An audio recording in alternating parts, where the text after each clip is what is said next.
right, everyone. Welcome back. We got March 25th, opening day of the 2026 MLB season. How we feeling? We ready to watch some baseball, boys?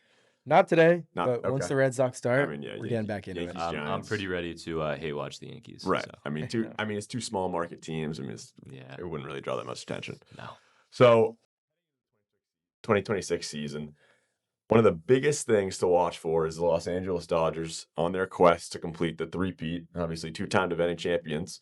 And if they complete that three-peat, there's going to be a lot of talk about if the next MLB season will be a little delayed. Is it a half-year lockout? Is it a full-year lockout? And one of the big things that's coming with that is this idea of implementing a salary cap, saying that the Dodgers are overspending, their spending spree is hurting the league.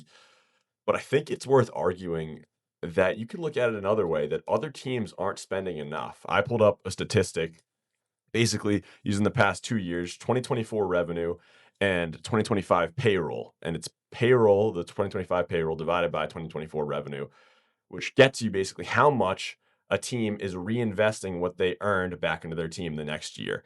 And at the top, there's really no surprises. 90% is the New York Mets. They're reinvesting a ton. Obviously, they just signed Juan Soto and Bo Bichette, I believe. Yep. And then the Dodgers, Toronto are second and third. I mean, no surprise there. They were the two teams competing in the World Series, around 72%.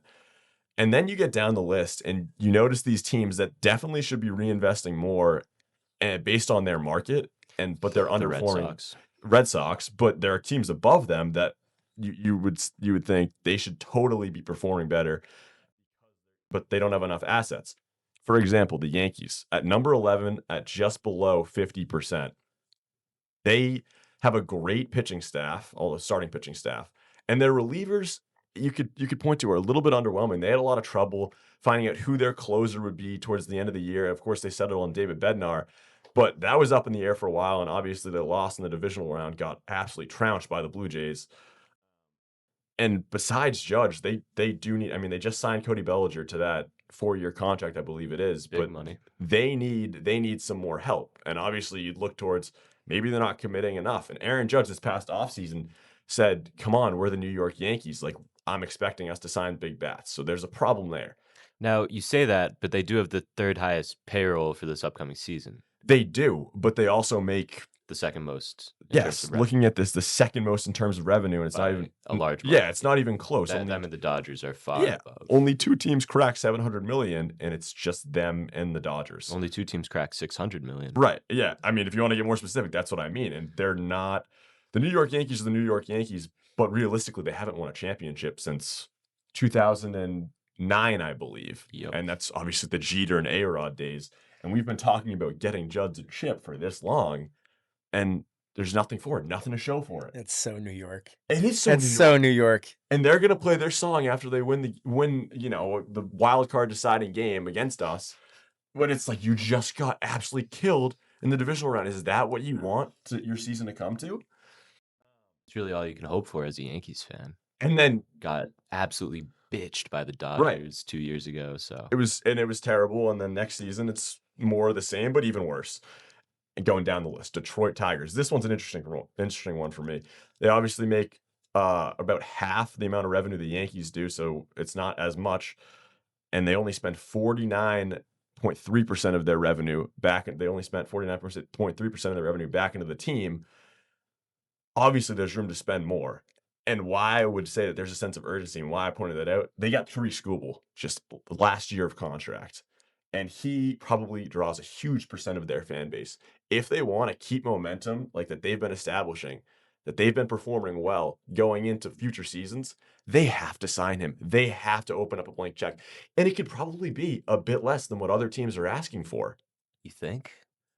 I mean, if they make an effort, say, okay, we obviously don't have enough money that you don't think the relationship's already been deteriorated? I see no reason to pay him like everything he there's no reason not to pay him everything he wants. That's what I mean. If they let him go. Is Skubal the one that has had two former Tommy Johns? I don't believe so. I think he's relatively the one that young. bailed on Team USA. Yes. No, we don't need to talk about that. That's I terrible. Him. I mean, he's not one of my favorites, but I'm just saying. If you're gonna be a bitch like that, be a bitch like Crochet and not pitch at all. Right. Just say, and then to pitch 50 pitches and say I'm out. I mean, obviously it doesn't look good, and he's lost a lot of people outside of Detroit. But if he wants to lose people in Detroit too, I mean, the ownership will help in that if they don't spend enough money, but they should. So it's Scooble's decision to say, hey, I'll take the hometown discount, or no, I'm going to go somewhere else. But the Tigers should not flail away here. They got to offer big money. Next one, of course, are Red Sox. They only spent 42% of their revenue of 2024 into their payroll, even though they charge the highest ticket in baseball. Do they really? They charge the highest ticket. John Henry and his goons of Fenway Sports Group, they charge the highest ticket. And yet they don't put as much back into the team. And they say every year, I mean, we know this very well as Boston fans, word of mouth. It's that idea of, oh, we're invested in signing this person. Oh, we're in on this person. And then they never sign or trade for anybody. If there was a gold trophy that said, oh, most interested in every player in the MLB season, but never sign them, give it to the Red Sox every offseason since 2020. You blame like the Red Sox franchise for that, or just the fans for being so hopeful and just spreading the rumors? John Henry. Are you kidding That's me? the only person I blame. If you charge the highest ticket, you're the closest person to cracking 600 million, obviously outside of the Dodgers and Yankees, Cubs, and the Cubs, but obviously big market, and you barely spend above the luxury tax, barely. Yeah. I mean, 7th highest payroll sounds nice, but there's such a discrepancy in terms of revenue, and it's unacceptable. It really is. I mean, every year too, you fall for that trap of they're going to spend more. And it's not just the Red Sox, it's all these owners that they make these promises and they can't keep. It's like, okay, even if you integrate a salary cap and you make a set amount of money, there are still going to be owners that cheapen out. Like there's got to be some sort of I understand that there will be guys still cheaping out. Like the Red Sox, as competitive as they want to be, if they're not going to spend money, they're not going to go all the way. But putting in a salary cap gives at least some teams that want to be able to compete, like it'll give them the ability to. I mean, there's going to be the teams. I mean, what Miami spends 20% of their revenue towards their paying their players. Like, all right, Miami's they're for some reason not trying to compete. Yeah. But there are teams that out there have to be that just want to compete and they just physically can't, with like LA and New York. Right. But you can still make it interesting. Like Toronto, you think Canada has the biggest baseball market? I mean, they had to move a team out of Montreal come the 90s. So obviously they don't. Yeah, but let's be honest. There's 29 teams in the U.S. now, and now there's one team in Canada. There's going to be a huge fan base for them. But the whole point is that they made the World Series, and they spent probably the most they've ever spent. But there's results there, and all definitely. these, yeah. But I don't think you can rely on owners taking that step up to solve this problem. The Dodgers owner is always going to, Mark Walter has shown he's always going to be willing to spend big. That's great for him. That's great for the Dodgers fan base. Terrible for the MLB. The A's owner, whoever he is, has shown he's not going to spend a fucking penny. I mean, you were talking about Treek Skubal earlier. Let's talk about Paul Skeens. Everybody knows he's on the Pirates for what, the next 3-4 years. Yeah, he's got some security. Then he's gone. Yeah, exactly. There's no way he's a Pirate for life. That's what I mean, though. The Pirates are 27th out of 30 teams on that list. So do you think there should be a salary cap?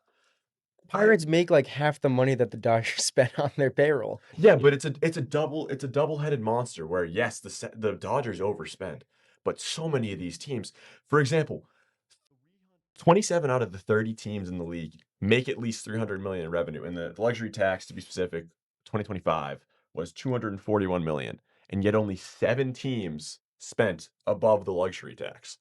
So there's clearly a lack of willingness to pay an extra price for a good performance. And that's seen across the league. And it's like, if you were to actually show your fan base that you care, you don't think that would show up? You don't think more fans would go to Pirates games if you said, we're not going to invest just in Paul Skeens. We're going to trade well, we're going to scout well, and we're going to sign people that you didn't think we'd ever sign.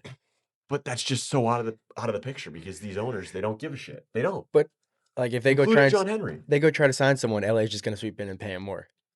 Like, and who's going to want it? There's no incentive. Like, guys will take pay cuts to go to LA rather than Pittsburgh. Like, that's how it works. I mean, well, Pittsburgh, I don't think so because LA has that. California has an outrageous athletes tax. fair. So But this is very true. weighing that. And also the fact that Pittsburgh is a great sports market. Like they're are they like they Philly, have been in the past? The Penguins, Are they? the Steelers? The Steelers are big. Penguins are bigger. big. Yeah. are pretty big hockey teams. So I'm just saying there's definitely room to improve there. And whatever room there is, those owners do not give a shit about taking it. Like they don't. And you can say that about so many other teams. And again, we don't want to put this all on the owners. I would put this all on the owners. Yeah, but like Jack said, you can't put it all on the owners Why because not? there's not a yeah, but there's not a good way to be like, hey, spend more because you can't necessarily make them spend more.